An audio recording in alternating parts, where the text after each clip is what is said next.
फिलिस्तीन के West Bank इलाके का एक गांव जो इजरायली सीमा से सटा हुआ है। गांव में कुछ परिवार रहते हैं जिनके घरों को बुलडोजर से तोड़ दिया जाता है। परिवार के लोग रो रहे हैं और पूछ रहे हैं कि अब हम कहां जाएंगे।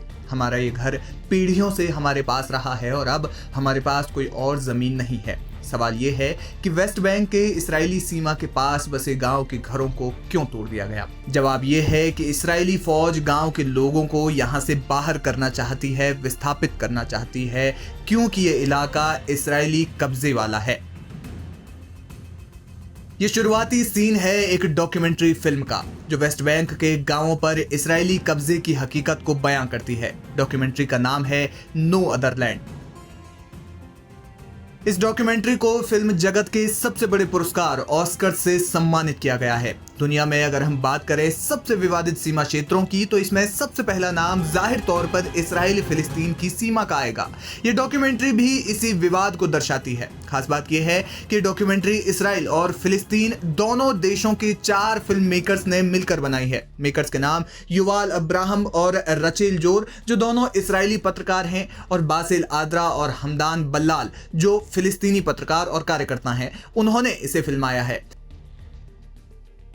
इस फिल्म को बनने में करीब 4 साल का समय लगा। साल 2019 में इस पर काम शुरू किया गया जो 2023 में जाकर पूरा हुआ। ऑस्कर लेते हुए बासिल आद्रा ने मंच से कहा, नो अदर लैंड उस कठोर वास्तविकता को दर्शाती है जिसे फिलिस्तीनी दशकों से सहन कर रहे हैं। मैं 2 महीने पहले ही पिता बना हूं। मैं उम्मीद कर रहा हूं कि मेरी बेटी को वो सब नहीं देखना पड़ेगा जो मैंने देखा। हमारे लोग हर दिन इसराइल के कब्जे में घरों के विध्वंस, हिंसा और जबरन विस्थापन के डर में जी रहे हैं। इसके अलावा इजरायली नागरिक युवाल अब्राहम ने भी डॉक्यूमेंट्री बनाने के दौरान अपने अनुभव को साझा किया और कहा कि ये फिल्म हम इजरायली और फिलिस्तीनी नागरिकों ने मिलकर बनाई है। हम गजा और वहां के लोगों की तबाही देख रहे हैं, इसका अंत होना चाहिए, लेकिन संयुक्त राष्ट्र की विदेश नीति इसमें बाधा डाल रही है। उन्होंने कहा, मैं और आद्रा अलग अलग जिंदगियां जी रहे हैं। हम ऐसी हुकूमत में जी रहे हैं जहां मैं सिविलियन लॉ के तहत आज़ाद हूं और बासिल मिलिट्री कानून के रहते हुए जी रहा है जो उसकी जिंदगी तबाह कर रहा है और वो उसे कंट्रोल भी नहीं कर सकता। फिल्म मेकर्स ने गजा और वेस्ट बैंक में जो कुछ भी अमानवीय कृत्य हो रहे हैं उन्हें रुकवाने की अपील की। क्या है फिल्म की कहानी? इस डॉक्यूमेंट्री में एक परिवार की कहानी है जिन्हें इजरायली फौज कब्जे वाले वेस्ट बैंक में स्थित उन्हीं के घर से निकाल रही है। परिवार चिंतित है कि वे अब कहां जाएंगे।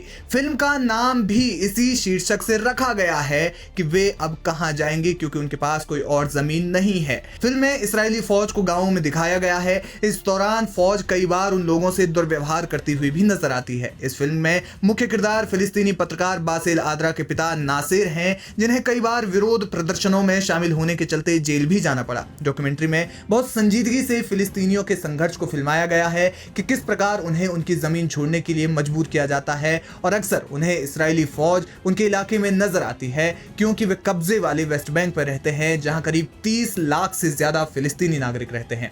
बासिल आद्रा दशकों से अपने लोगों को इस स्थिति से गुजरते हुए देख रहे हैं। इसराइल अक्सर इन घरों को इसलिए तोड़ देता है क्योंकि वे दावा करते हैं कि इस क्षेत्र की लाइव फायर सैन्य प्रशिक्षण मैदान के लिए आवश्यकता है।